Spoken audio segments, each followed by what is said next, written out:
ఘటనల్లో కార్మికులు చనిపోయారు. ఈ చనిపోవడానికి ప్రధాన కారణం ప్రభుత్వం యొక్క నిర్లక్ష్యం. రేవంత్ రెడ్డి గారు ప్రభుత్వం పూర్తి బాధ్యత దీనికి వహించాలి. ఎందుకనంటే కన్స్ట్రక్షను అది బిల్డింగులు కట్టేటప్పుడు కానీ, ఇలాంటి సొరంగాలు తవ్వేటప్పుడు కానీ, మైనింగ్ చేసేటప్పుడు కానీ అనేక జాగ్రత్తలు తీసుకోవాల్సిన అవసరం ఉన్నది. ఆ జాగ్రత్తలు రేవంత్ రెడ్డి గారి ప్రభుత్వం తీసుకోలేదు. సేఫ్టీ టీం లేదు.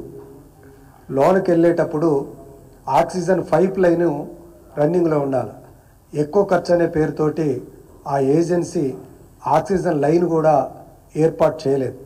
అంతేకాకుండా ఎప్పటికప్పుడు సేఫ్టీ మెజర్మెంట్స్ చూసే టీము ముందస్తుగా సేఫ్టీ బాగుంది అని చెప్తేనే ఇలాంటి ప్రాంతాల్లో కార్మికుల లోనికి తీసుకుపోయి పని చేయించాలి.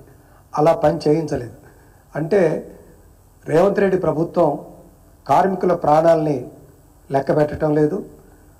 ఏ మేరకు కూడా అక్కడ పనిచేయడం వల్ల కార్మికులకు ఏమన్నా ఇబ్బంది జరగదా అన్న విషయాన్ని పరిశీలించకుండా ఒక రకంగా చెప్పంటే నిర్లక్ష్య వైఖరితో వ్యవహరించిన కారణంగానే ఇవాళ ఇంతమంది కార్మికుల ప్రాణాలు పోయినాయి. అందుకని మేము ఇవాళ BRTUగా డిమాండ్ చేస్తున్నాం. ఈ ప్రభుత్వం పూర్తి బాధ్యత వహించాలి. ఇప్పుడు మరణించిన వారి కుటుంబాలను ఆదుకోవాలి. ఒక్కొక్క కుటుంబానికి ఒక్కొక్కరి మరణించిన వారికి ₹1 కోటి చొప్పున నష్టపరిహారం ఇవ్వాలని చెప్పేసి ఇలా మేము డిమాండ్ చేస్తూ ఉన్నాం. గతంలో కేసీఆర్ గారు ముఖ్యమంత్రిగా ఉన్నప్పుడు ఏ కార్మికుడు కష్టం వచ్చినా కూడా ధన్మని ఆదుకున్న సందర్భం ఉంది.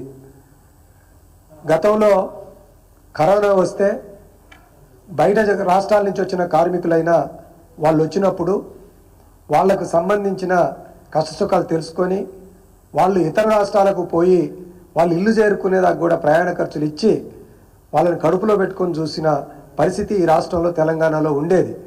కానీ దురదృష్టవశాత్తు కాంగ్రెస్ పార్టీ అధికారంలోకి వచ్చిన తర్వాత మొత్తం కార్మికుల్ని మర్చిపోయింది. ఏ రంగాన్ని చూసినా కూడా ఇలా కాంగ్రెస్ ప్రభుత్వం కార్మికుల్ని పట్టించుకున్న పాపాన పోవడంలే. ఇలా ఆటో కార్మికులు ఇలా నెలల తరబడి కొట్లాడుతున్నారు. వాళ్ళ బిజినెస్ సరిగా లేదు. మీరు మేనిఫెస్టోలో ఇచ్చిన డబ్బులు ఇవ్వండి అని చెప్పినా కూడా వాళ్ళు ఎక్కడా కూడా స్పందించట్లేదు. ఫలితంగా ఆటో డ్రైవర్లు ఇవాళ ఆత్మహత్యలు చేసుకుంటున్న పరిస్థితి కనబడుతున్నది.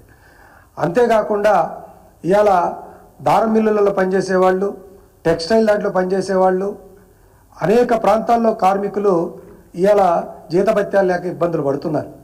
సూర్యాపేటలో ఇటీవల కాలంలోనే మెడికల్ అండ్ హెల్త్ డిపార్ట్మెంట్లో అవుట్సోర్సింగ్ అండ్ కాంట్రాక్ట్ కార్మికుడికి జీతాలు రాక ఆరోగ్యం చెడిపోయినప్పుడు ఇంట్లో తల్లికి కూడా చూపించుకోవడానికి డబ్బులు లేవనే కారణంలో నోట్ రాసి ఆయన ఆత్మహత్య చేసుకున్న పరిస్థితి ఉన్నది.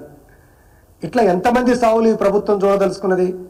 రేవంత్ రెడ్డి గారికి ఎంతమంది చచ్చిపోతే కనికరం వస్తుంది? ఆయన కదిలి కార్మికుల సమస్యల మీద మాట్లాడతాడు. ఇలా జీతాలు కూడా నెలవారీగా ఇవ్వట్లేదు. అందుకనే ఇవాళ మేము ఈ ప్రభుత్వాన్ని BRTUగా డిమాండ్ చేస్తున్నాం. ఈ రాష్ట్రంలో నెలవారీగా ఫస్ట్ వీక్లోనే సంఘటిత అసంఘటిత రంగ కార్మికులకి జీతాలు వెంటనే ఇవ్వాలి. అదే రకంగా ఎక్కడైతే సేఫ్టీ మెజర్మెంట్స్ లేకుండా కన్స్ట్రక్షన్ ఫీల్డ్లో ఏజెన్సీలు పనిచేస్తున్నాయో వాటన్నింటినీ కూడా లేబర్ డిపార్ట్మెంట్ తోటి ఎంక్వైరీ సర్వేలు చేయించి అక్కడ సేఫ్టీ మెజర్మెంట్లు తీసుకునేటట్టుగా ముందస్తుగానే జాగ్రత్తలు తీసుకోవాలి.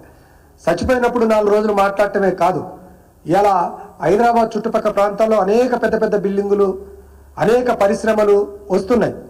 ఒక దగ్గర ఫ్యాక్టరీలో ఏదో ఒకటి ఫెయిల్ అయిపోయి కార్మికులు చచ్చిపోతున్నారు. అసలు ఈ ఫ్యాక్టరీస్ దాంట్లో ఉన్న సేఫ్టీ చూడాల్సిన డిపార్ట్మెంట్లు సరిగా పనిచేయడం లేదు. ఎప్పటికప్పుడు చెక్ చేయాల్సిన లేబర్ డిపార్ట్మెంట్లు సరిగా వెళ్ళి ఆ ఏరియాల్లో పనిచేయటం లేదు. ఫలితంగానే ఈరోజు ఇవన్నీ కూడా జరుగుతున్నాయి. అందుకనే మేము ఈ ప్రభుత్వాన్ని డిమాండ్ చేస్తున్నాం. ఈరోజు మొదటిది SLBCలో మరణాలకు ఈ రాష్ట్ర ముఖ్యమంత్రి బాధ్యుడు, ఆయన నిర్లక్ష్యమే బాధ్యత. అందుకని వాళ్ళ మరణించిన కుటుంబానికి ₹1 కోటి ఇవ్వాలని చెప్పేసి ఇవాళ డిమాండ్ చేస్తున్నాం. మిగతా జరుగుతున్న ప్రాంతాల్లో ఎక్కడైతే పనులు జరుగుతున్నాయో ఆ పనులు కన్స్ట్రక్షన్ కాలువలు తవ్వటం కానీ, బ్రిడ్జిలు కట్టడం కానీ, బిల్డింగులు కట్టడం కానీ, ఫ్యాక్టరీలు కట్టడం కానీ, ఈ ప్రాంతాల్లో సేఫ్టీ మెజర్మెంట్స్ మీద కాన్సన్ట్రేషన్ చేసి సేఫ్టీ మెజర్మెంట్స్ సరిగా జరిగేటట్టుగా ప్రభుత్వం బాధ్యత వహించాలని చెప్పేసి ఇలా బీఆర్టీగా మేము డిమాండ్ చేస్తా ఉన్నాం.